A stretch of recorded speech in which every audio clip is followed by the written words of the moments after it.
almost 25 million appointments were delivered by primary care. About 45% of these appointments happened on the same day, and almost 47% of those were done by GPs themselves. Contrary to what the popular tabloids would have us believe, 70% of all appointments that were carried out happened face-to-face. It's really important to remember when we read that we are talking about a sector that works very, very hard, is extremely dedicated, and makes some amazing difference to the lives we all have. The regulation, though, of primary care is changing. This is a sector which used to traditionally be regulated separately, but now it will integrate with the wider health services. For too long, primary care has stood alone, and today it takes its rightful place as an integrated service in the assurance that's done for the regulation of this sector. Who better to tell us about this than our guest today, Dr. Sean O'Kelly, who's our guest today, used to work in Michigan as the director of pediatric cardiac anesthesia. And when he returned, he became the clinical lead in the then Modernization Agency. He went on to become the Deputy Chief Medical Officer for the Department of Health, and subsequently, under his leadership as the Medical Director of University Hospital Bristol, it became the first trust in the country in a single inspection to move from requires improvement to an outstanding rating with the CQC. After a number of other stints as medical director for NHSE and NHSI, he has gone on to become the chief inspector at CQC, integrating for the first time primary and secondary care services in the regulation. Before I hand over to Sean to share his thoughts, can I remind the amazing audience, because we have almost 400 of you across various platforms, to use the Q&A button to post your questions. I will pull out themes from these questions and also the questions that have already been sent to me, so that we can talk about big policy principles with Sean. For those of you who are not using the Zoom platform, the option to post questions live doesn't exist, but please feel free to email them across and I will still try and pick those. So now, without wasting any further time, I'd love to invite Sean to share his thoughts. Sean, thank you so much for joining us today. Thank you, Mohit, and thank you very much for that very kind introduction. Just one small point. I wasn't the Deputy Chief Medical Officer. I was the Deputy to the Deputy Chief Medical Officer at the Department of Health for a while. Just it was Professor Aidan Halligan was the Deputy Chief Medical Officer at the time, and I worked for him. But thank you very much, and I hope that we have a very fruitful and useful discussion this evening, because there is a lot happening, as they say, and I'm certainly hoping to give a flavour of the CQC's approach, the changes that are happening, that continue to happen at the CQC, the sort of priorities for the CQC. And then I think I really look forward to the Q&A session, because I know that when you attend these events, it's really important to have the opportunity to ask speakers questions that you're keen to explore, so in that spirit, I'm really keen to explore issues with you. I don't have, like most people, no magic bullets and no magic wands, but it's through discussion and consideration that we advance healthcare, and we advance quality through those methods. So I'm really looking forward to that. Where would be a good place to start? Well, I've been with the CQC exactly a year, in fact, a year to the day. And one of the reasons that I was interested in working for the CQC, because my immediate prior role was as NHSE Regional Medical Director for the East of England, and in that role, I interacted on a regular basis with acute trust medical directors, and also the 22 or so clinical chairs for the CCGs in the East of England. And I did that role for 3 years, and before COVID, during COVID, and a little bit of after COVID, if we can say we're after COVID. It was a really great opportunity to work with a diverse group of professionals, all of whom were united in their quest for improved quality healthcare services and better systems of care and better approaches to care. So I learned a lot in that period. But one of the things that attracted me to the CQC was the strategy, the new strategy that the CQC brought out last year.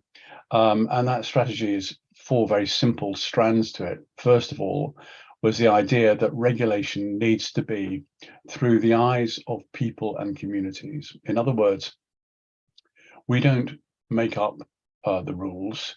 The rules around regulations come to us from the Department of Health, from Parliament, and they are derived therefore in conjunction with the public, with the population. And so we want to look at services and the quality of services in a way that is authentically aligned to what the public want from those services. So I think it's an important principle for regulators that they understand who they're regulating on behalf of, and that the wishes and the desires and the aspirations of the people that we are regulating on behalf of are faithfully represented in our approach. So that was the first strand. The second strand was being a smarter regulator. And that sounds very nice, to be a smarter regulator, to be a smarter anything sounds very nice. But what that really means is that we make better use of digital platforms. We receive an awful lot of information from the public, an awful lot of information from staff, tens of thousands, in fact, over 100,000 pieces of contacts, not pieces of information, because some of the contacts give us hundreds of pieces of information. So we have a lot of information to curate, store, interpret, and use to help us assess risk, and therefore to help us prioritize where we choose to inspect and where we choose to engage to assure quality of services. So we want to do that much better, and we are in the midst of huge internal change at the CQC with a new regulatory platform that will be obviously a digital-based platform, which will be in operation, we hope very much, with this autumn. It's a very large project because, as you can see, as you imagine, we're a national regulator for the healthcare, health and social care sector. 42,000. Over 42,000 sites that we regulate. So we it's a big job to do, and there's a lot of information needs to be assessed and evaluated. So we're going to have better interactions, better ways of receiving that information from staff and from patients. Patients will find it much easier to via web portal to give us information in an easy way, but in a way that we will find much more easy to collate and and interpret. Hitherto, we have used essentially, although we've used digital platforms, they've been PDF based, essentially, paper-light or paper-like platforms where, interpreting PDF documents is not easy.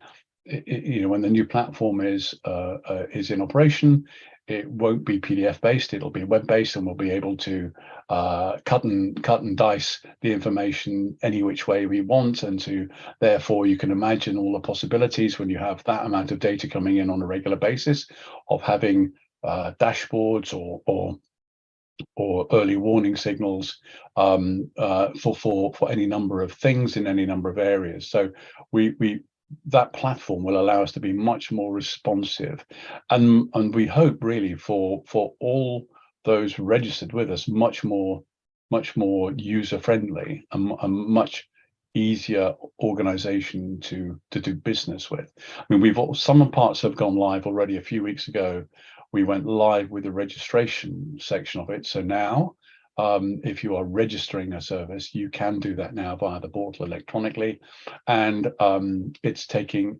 an awful lot less time, and it's an awful lot easier. We have, with registration, and people think registration is a one-off event. It isn't. It's registrations are continuously being upgraded or changed or altered because of various factors, and just reducing. I think we've reduced the amount of work it takes to complete a registration by a factor of some several hundred%. You can cancel registrations now in advance. So if you know that a service is going to be discontinued on a certain date, you can do that up front and get it all done and dusted beforehand. Previously, you had to do it on the date. There had to be an interaction. There had to be even phone calls because it was not easy to do. It's a very clunky system. It's going to be a lot easier to do business with us. That is the expectations, more than the hope, once the platform is up and running. So that's the second strand of the strategy: smarter regulation. The other two elements of the strategy that really attracted me as a clinician was about safety through learning and accelerating improvement. And these are core strategic objectives now for the CQC. We want to do what we can do to help promote a learning culture in all organizations around safety. We know, and the evidence shows and has shown for some time, and any of you familiar with Don Berwick's work, Don Berwick was Obama's chief advisor on healthcare and spent a lot of time on this side of the Atlantic helping us with improvement work. He was a lead for the Institute of Healthcare Improvement in Boston. He did an awful lot of work helping us understand improvement methodologies and improvement techniques in this side of, as I said, in this country. And I remember clearly when Don was being interviewed, I think, or it was either on Panorama or the news when he produced his report. I remember him saying, blame, yes, people can blame, and people sometimes need to blame, as people like to blame, but it's not a tool. Whatever else blame is, it is not a tool, and it is not a useful tool for improvement. So we've got to approach improving quality and improving safety with a different approach, and that approach is a learning approach. And so that is about developing cultures of curiosity around safety, of open cultures, reporting cultures, learning cultures where the information and data is used for improvement, not judgment so much. So that is another key strand of our strategy. And the final strand, there are two other cross-cutting themes, one of which is inequalities. I'll come to that in a bit, but the other strand is accelerating improvement. We are not an improvement agency, and that's important for us to remember as CQC, because it's not a good idea in governance terms to mark your own homework. So if we were an improvement agency and we went into organizations and said, look, we've done a diagnostic on you, we've done an inspection, we've looked at data, we've listened to people, we've listened to your staff, we've listened to your patients. This is our view, which is sort of what we do. If we then say, well, so we're going to help you improve, we're going to help you do some things, the next time we come, we're marking our own homework, and that is not a good thing to do. So we're not an improvement agency, but we can work with organizations. We can be part of an improvement alliance we can work in organizations that and produce the outputs of what we do. And I'm very keen in my time in this role, I'm very keen to help ensure that the outputs from our inspections and from our interactions with provider organizations are written, are geared, are thought of in a way that how is this going to help that organization improve? That is one of the key questions for me, and a key question I want us as CQC to consider. How is what we're putting out, what we're giving back to the organization, going to help them improve? And in the new regulatory platform system that we have, we are getting away from long reports that are repetitive, that are difficult sometimes to interpret and difficult to see the wood for the trees. We want to get into much shorter reports that are written with the intent, clear intent, to help organizations improve. Because that is what we all want. I mean, we win as an organization, as CQC, when organizations improve, and organizations win when they improve, and patients win, which is the most important element of this. That is the fundamental purpose of us, to help improve quality of care for patients. And I know that will resonate with clinicians, because as a clinician myself, I know that resonates strongly with clinicians. When I talk to clinicians about our new approach, that is one of the things that they are really interested in. And I think, you know, we're not, as an organization ourselves, we're not there yet. This is going to be new for us. We will need to learn. We will need to listen. We will need to potentially adjust, you know, fine-tune details of how we're doing things, but the intention is very much there. And right at the start, I said that is what attracted me to this role, that new strategy, because for 20-25 years thereabouts, I've been working obviously as a clinician, but also very much in quality improvement work, and doing it myself in some occasions, but also as a medical director in trust, as a CCG non-executive director, which I was for a few years as well, helping clinicians in other organizations think about the quality of care and how to improve it, because sometimes it can be a little straightforward, but often it's quite a difficult thing to do. So that's the sort of the sort of fundamental background driving the change at the CQC. What that means, in order for that strategy to become alive, to live, we're changing our internal structure. For example, we used to just have inspectors and inspection managers. Now we have inspectors and assessors. It's a new role of assessor in the CQC. And what that will do for us is that inspectors who are working in a particular geographical area will work with an assessor who has an overview of that geographical area, and will not be primarily involved themselves in performing inspections, but will be helping inspectors evaluate the outcomes of those inspections. And one of the things we think that will help with is consistency. And another thing I think it will help with is making sure that the focus of our outputs, as I said before, is very much on improvement. You know, the gold standard question for me with our outputs is how does this, the product, help that organization improve? And we've got to be able to look at it and say, this is going to be effective. We believe that this is going to be effective in helping that organization improve. So we've got new roles, new structures. We have a new methodology, a single assessment framework. This is the way in which we want to have. We're going to have our 5 key questions will still exist. You know, are services safe? Are they effective? Are they caring? Are they responsive, and are they well led? Those things won't change, because those are key characteristics of good quality care. But our approach to evaluating organizations and providers in those areas is changing a bit. We used to have, as you will probably remember or will know already, we used to have key lines of inquiry, the so-called CLOEs, which were kind of guides for inspectors. And, you know, when I was a medical director, I used them as a guide to help us prepare for inspections, as I'm sure many of you will have done. but what we think is more helpful for organizations, because the Chloes were not written with that purpose in mind, but what we're moving to are quality statements. So these are statements about how particular services, core services, will be will the characteristics of a good core service for safe, effective caring, etc. We will write we have written standards at the level of good. Clearly that's what we would want to write. So a good service looks like this, and they are sort of what we call I and we statements. So they're sort of written from the patient's perspective, and the public's perspective.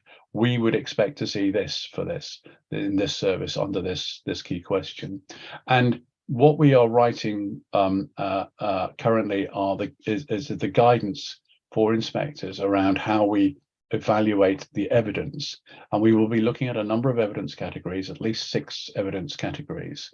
We will be looking at evidence to say, does the care of this for this core service in this particular key question meet the level of good? Does it, is the evidence there that this is good?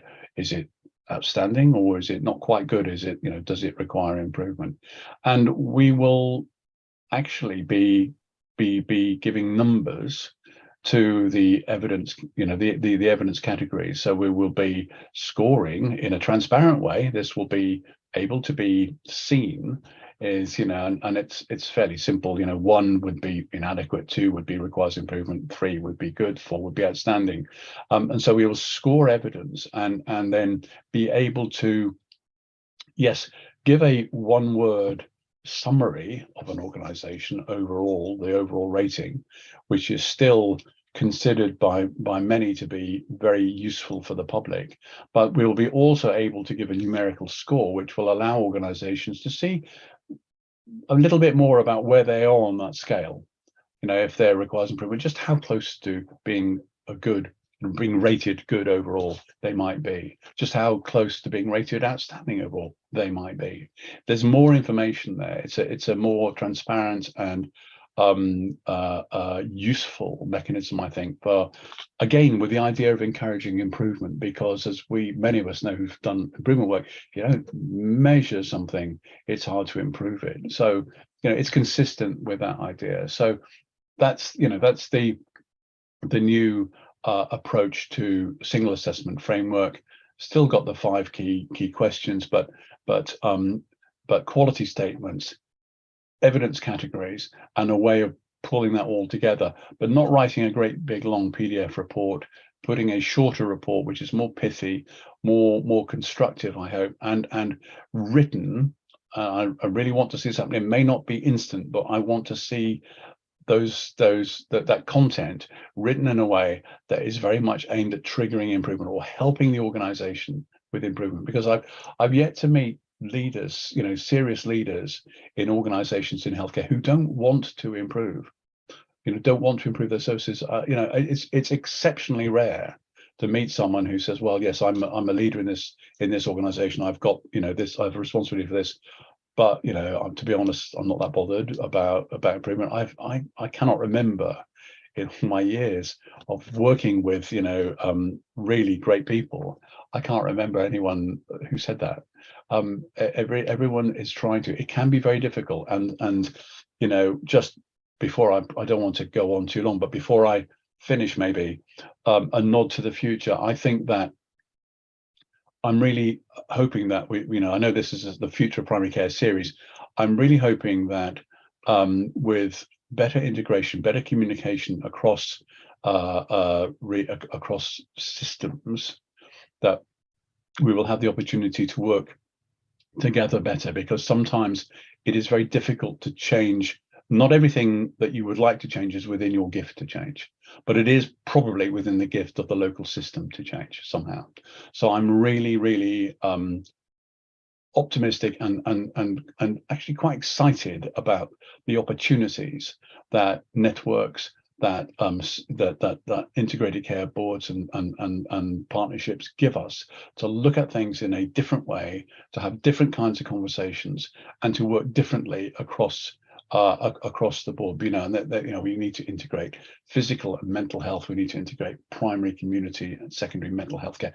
That we need to work much better across these things. These are all things that will not be new to you, I'm sure, but I think we now have an opportunity to do it differently. And I think at the CQC, we have new duties and new powers when it comes to integrated care boards and local authority assessment. So we will be using those. Well, we'll be fulfilling those duties and learning what is the best way to support the development of integrated care boards, and accelerating improvement in all the ways that we can, given the new context that we are in. There are many other challenges. I'm not saying that they are not difficult challenges. We've got the challenges of workforce changes, of demographic changes. We've got digital challenges. We've got things about training and contracts and access, and there are all sorts of knotty issues. But the best way, in my experience, in my view, to approach those knotty issues is to come together, get the right people together and have the right conversation and make the right decisions, get the right information and make the right decisions about it. So I'm optimistic about the future. I'm very pleased to be in this role.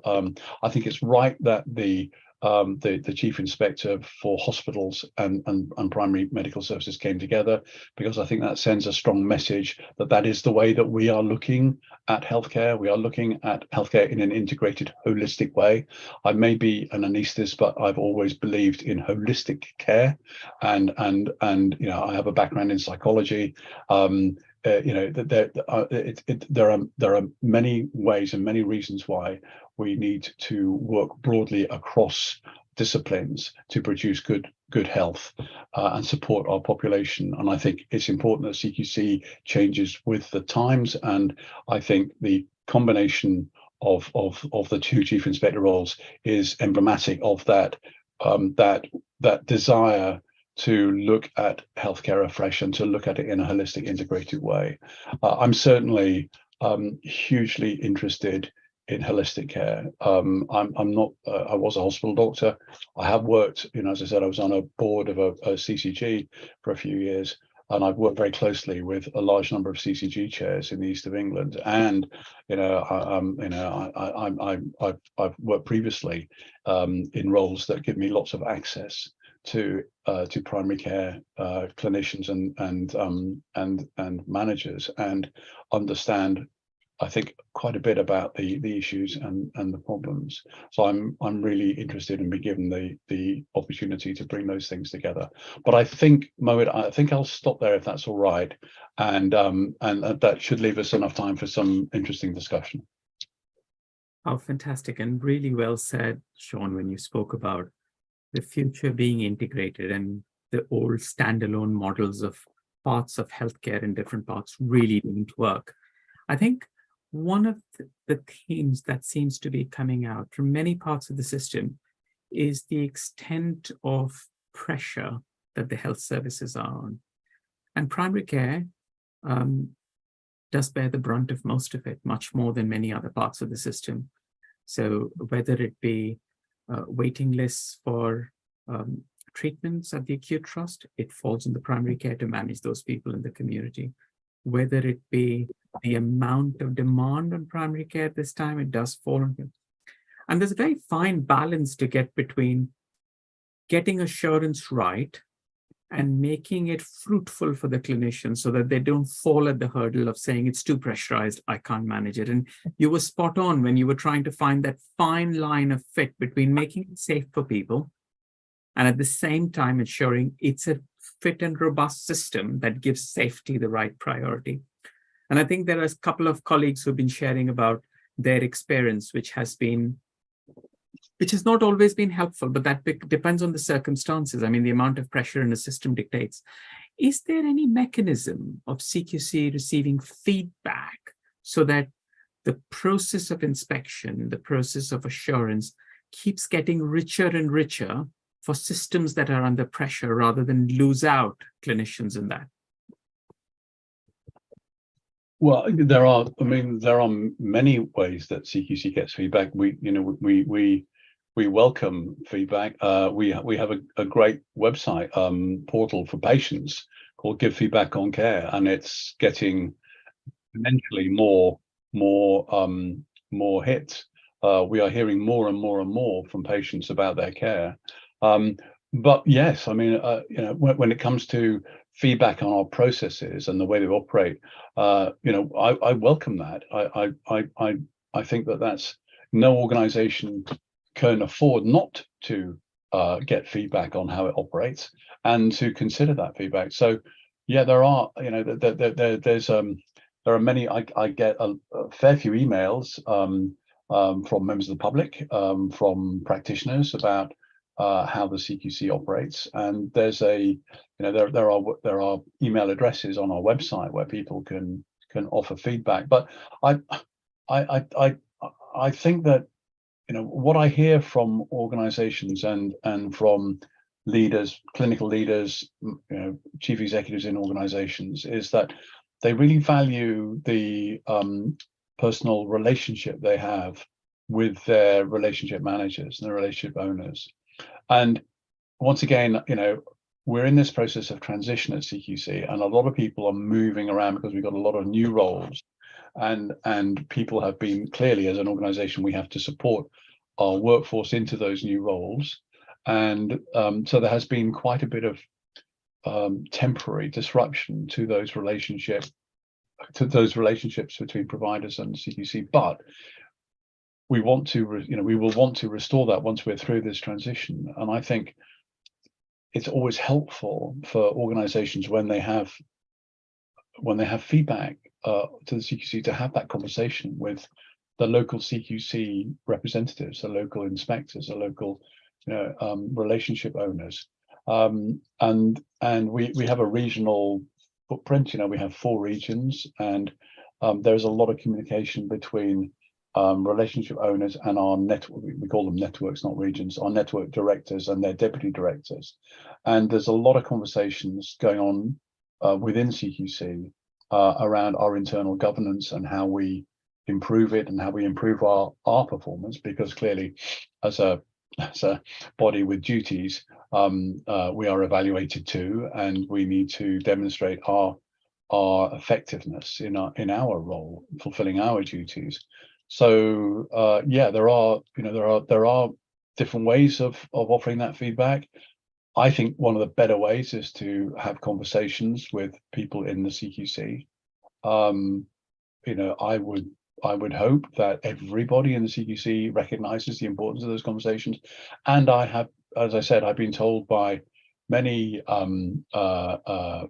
leaders, clinical leaders, CCG chairs in the past, but CEOs at the moment as well, saying that those conversations are really fruitful and they get a lot out of them, and they, we need to understand how we are doing and on the impact of what we're doing. And as someone who's only just done a year in the CQC, I'm very interested in ensuring that my previous experience in the sector, as a clinician and as a NHSI, NHSE employee, that experience is fed into our processes.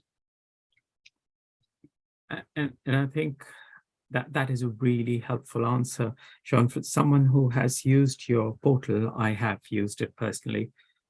I have to say, I rate it enormously. It is fabulous. It's so quick. It's so easy to access. I recall the days when you'd ring the help desk, who were extremely helpful, I have to say, very, very patient. But they were so inundated with calls that you were hanging on for ages. Now with the portal, I have registered services, and it is marvelous, absolutely marvelous. I think one of the questions that has been coming out is, with the new quality statements, how is the approach to consistency of inspection maintained? Because there's always this perception of the questions I was asked or the standards I was measured against is different from that of the practice next to me in my PCN, which may or may not be correct. But I'm sure there is a process within the CQC that allows for consistency of approach to give everyone the confidence that it is a constant process that's monitored.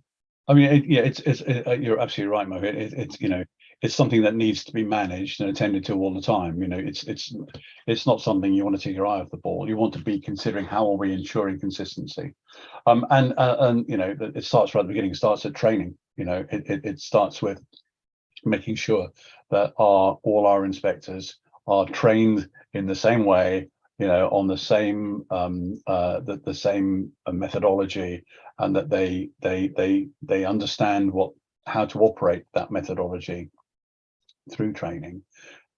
But it's more than that. It's much more than that. That we also in the digital platform, we have the opportunity to try and build in consistency as well. So I can't say exactly what that looks like at the moment, but I know we have conversations about how can we build in better consistency into our assessment when we are using a more digitally enabled or digitally obvious, digitally based platform. There are opportunities there to make sure that we build consistency in, but we also have, I mean, our internal governance, whenever reports are generated, they go through several stages of governance, and there are review meetings, and there's an oversight function within the CQC that looks at reports and looks at evidence and makes sure that the same evidence is receiving the same sort of level of interpretation for different regions. And then there is a way in which, I said, we've got 4 footprints, 4 networks. We bring in fresh eyes to what we call management review meetings, or rating assessment meetings, RAMs, rating assessment meetings, where people from other regions, other networks, it's all done remotely, as you can imagine. It's very, very easy. You can get someone from Newcastle to look at something that's been done in the Southwest and say, right, I've not been involved to date. Show me what you've got, show me what you've written, show me what you come up with, and I'll sense check it. So there's a lot of internal sense checking goes on. Now, that's not to say, of course, that people will look at things and say, well, that doesn't seem to be the same as we have, as what's happened here. But one of the things I'd say to that is the circumstances and conditions in different organizations can be quite different. And unless you know thoroughly what the circumstances and conditions are in another organization, maybe a neighboring organization, and you may think you've got a lot of information about that organization, but actually you may not have, you may have some of the crucial information that we regard as being a very pertinent in our assessment evaluation. You may not have that, and without that information, it may not be obvious why. Until you have that information available, you may think that there's a bit of a discrepancy in reports. That's not to say it can't happen, but we really want to make sure that we are consistent. It's a thing within the CQC that we're aware of, and we're trying to make it better. I do think that when we've got a unit that is looking, we're working with providers, high tech providers on artificial intelligence, and I would hope that we can find a way by using machine learning or artificial intelligence that will help us understand consistency better. Because I think clearly we've heard in the press recently there are a number of concerns and potential dangers around artificial intelligence.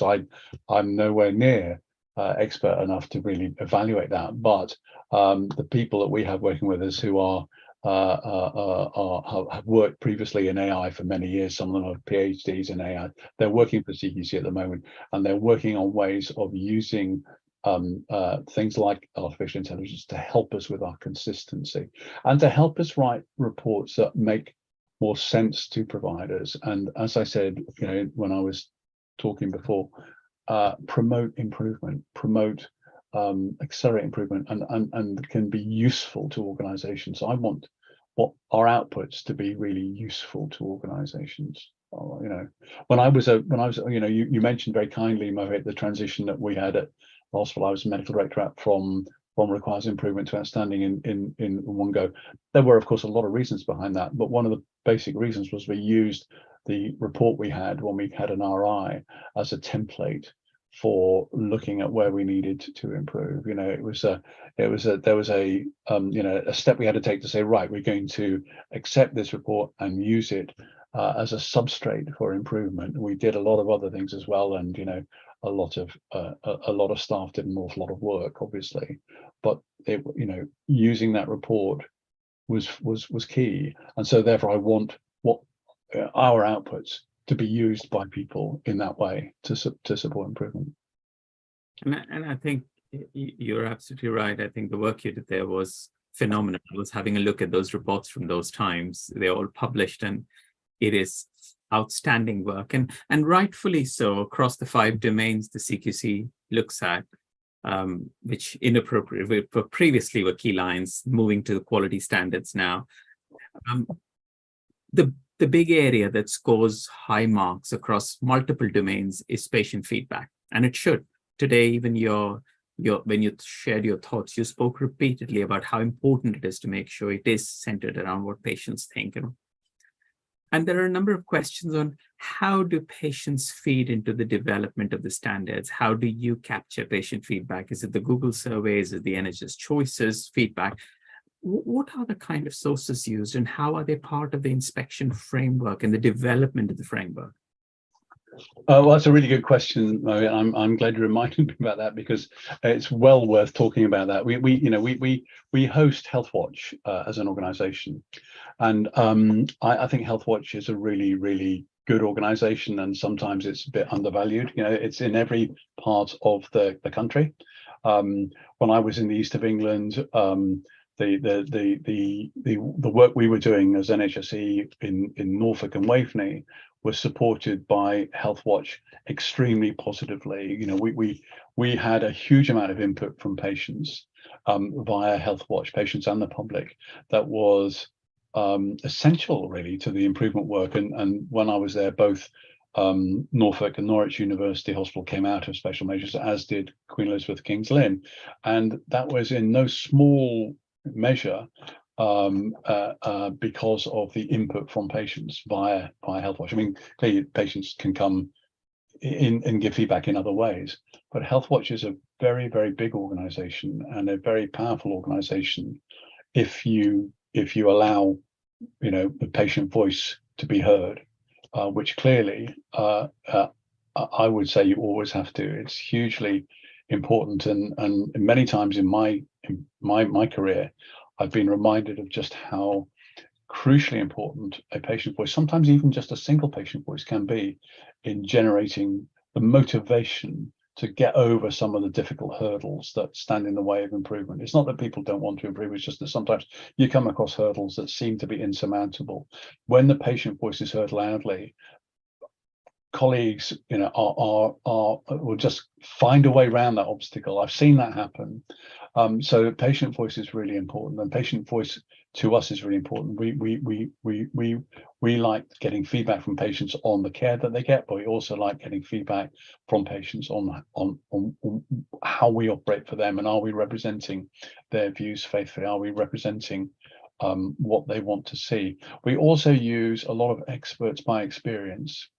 It's another area that we're very, very keen to do, and we have, for all of our, well, I can't say all, but I think for most of our policy areas, we have the benefit of input from patients, from experts by experience.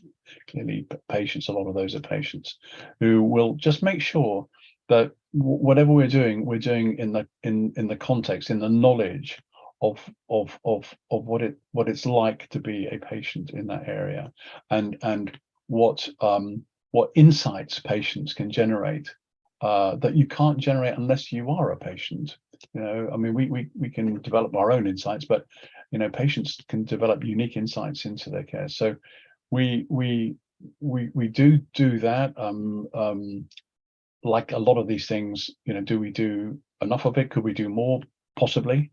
But I know there's a very strong intention and a very strong track record within the CQC of involving patients, getting patients, experts by experience, into conversations to help guide us in this. And I know that our quality statements have been produced, you know, with input significant input from patients. Thank you, Sean.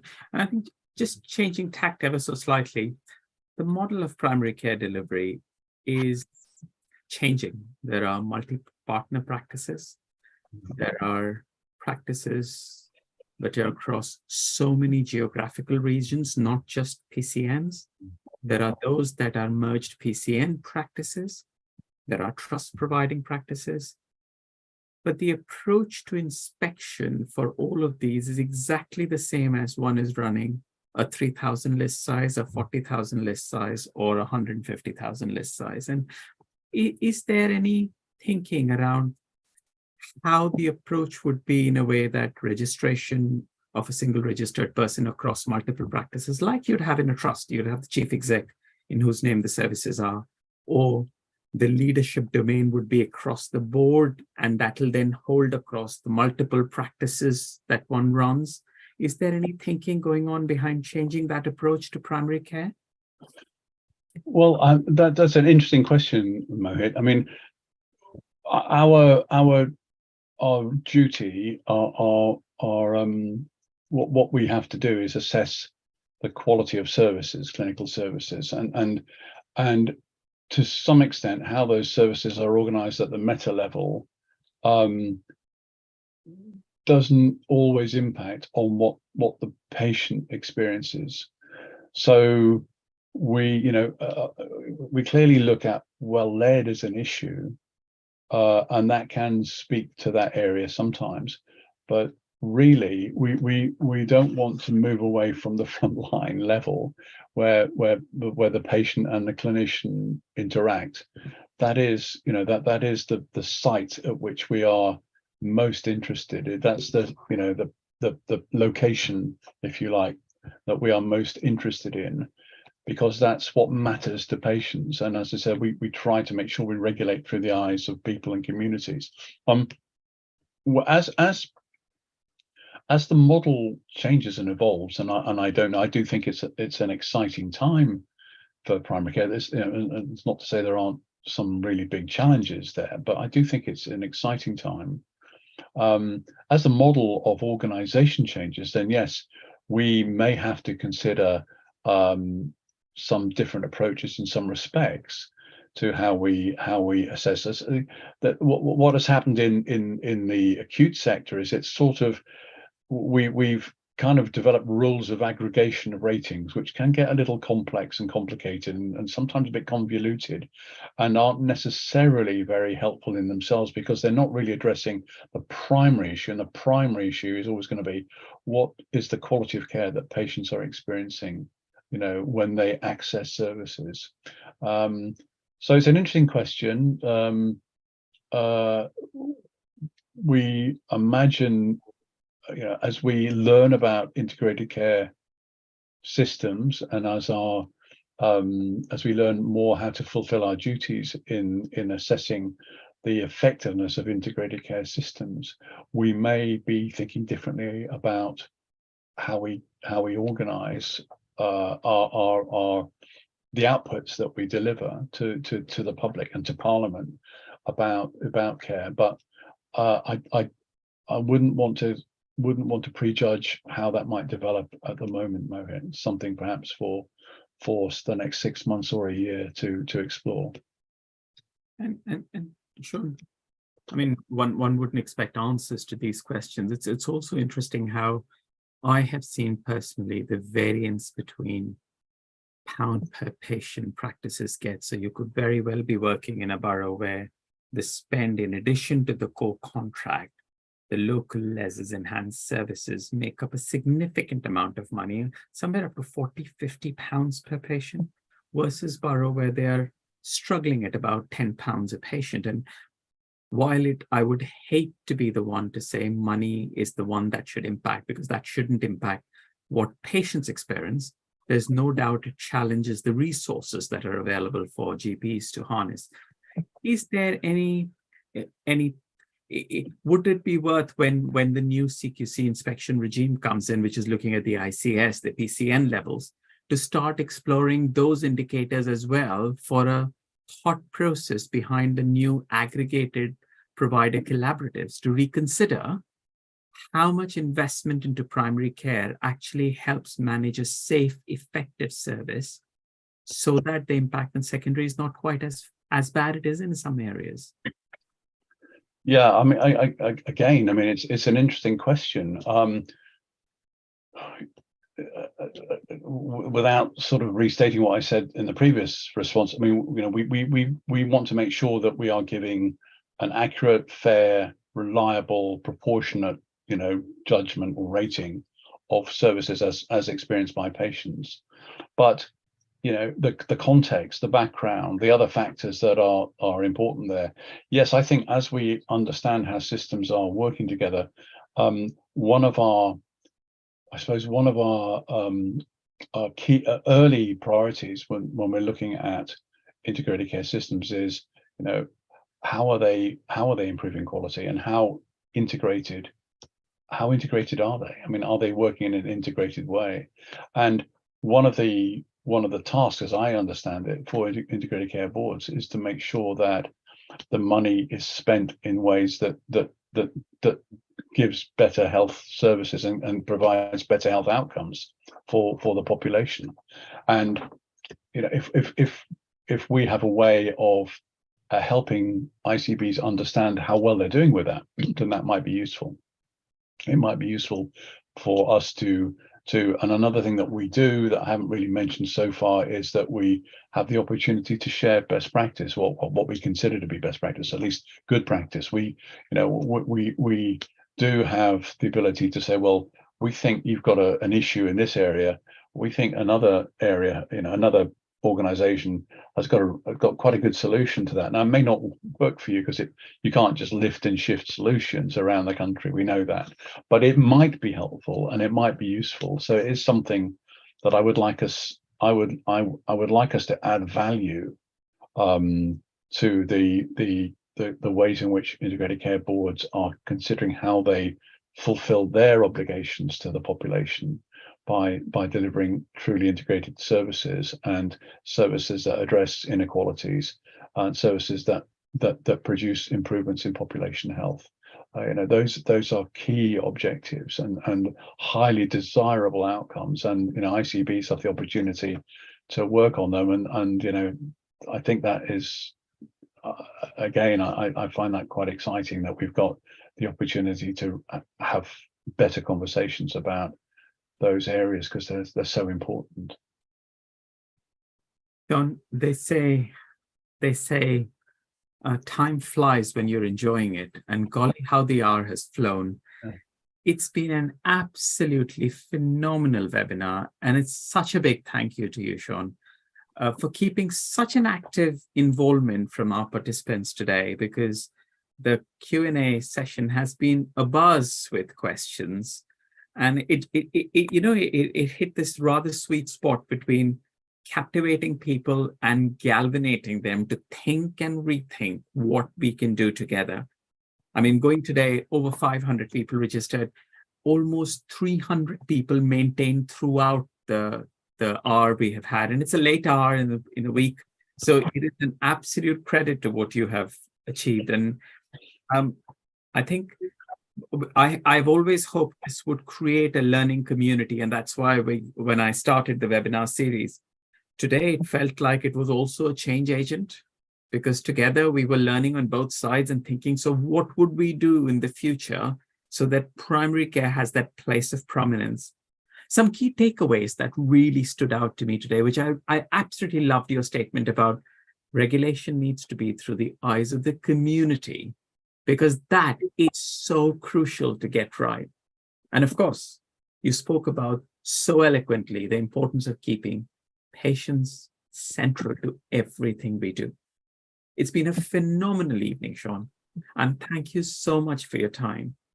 A big thank you also, if I may say, is to the absolutely amazing participants today, because but for your registration, but for your active participation, that's what makes this evening so meaningful. I'd like to mention Sarah, who in the background has really made this work, because she makes it look so effortless. and easy for this webinar to run with registrations to happen. But I assure you, I would be absolutely incapacitated without Sara's help. All of you know we take a breather over the summer. So we will not be in for the next month, but we have a rather exciting lineup of speakers when we come back. Please do use the Q&A, the QR code that Sara has put up to give your feedback so that we can keep improving, as I said, as a delivery arm and make sure these webinars are focused around the needs that you all have. Wishing you all a fabulous, fabulous summer. And Sean, thank you again. Thank you. Well, thank you very much. As you said, the time has flown. It's been a really interesting hour. I hope I haven't made the longest day of the year any longer for anyone. I hope it's been useful for people, because I've enjoyed it. And thank you so much for the invitation.